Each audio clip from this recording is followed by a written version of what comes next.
Hello বন্ধুরা, শুভ সন্ধ্যা। এই দেখো, এগুলো গ্লাস কাপ মাছ লাল করে ভেজে নিয়েছি একদম কড়া করে। আর এখানে চিকন করে করে আলু কেটে নিয়েছি, আর এই যে মশলা করে নিয়েছি। আজকে মশলা দিয়ে আলু দিয়ে মাছটা ভাজি করব, ঝোল রান্না করব না। কারণ জ্বর হয়ে মুখে কোনো রুচি নেই, ঝোল খেতে ইচ্ছা করছে না। ওই জন্য মশলা দিয়ে মাছটা ভাজি করব। পুরো ভিডিওটি দেখো, ভালো লাগবে।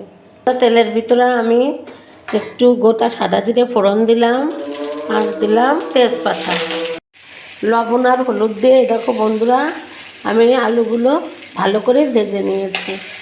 লবণ হলুদ দিয়ে দিয়েছি একেবারে। তো ভাজা হয়ে গেছে। এখন আমি বেটে রাখা মশলাটা দেব। এখানে সাদা জিরে, পেঁয়াজ, রসুন, আদা আর লঙ্কা আছে, দিয়ে দিচ্ছি। আলুর ভিতর দিয়ে ভালো করে কষিয়ে নেব। মশলা কষে একটু জল দিয়েছিলাম জাল হওয়ার জন্য। এবার বলক এসে গেছে। এখন আমি ভাজে রাখা মাছগুলো এর উপর দিয়ে দিচ্ছি, আর জলটুকু সব জ্বালায়ে শুকায় নেব। বন্ধুরা, এই যে আমি মশলা দিয়ে গ্লাস কাপ মাছটা ভাজি করেছি আলু দেওয়ার মশলা দিয়ে। এই যে ঝোল ছাড়া শুকনো শুকনো দারুণ হয়েছে খেতে।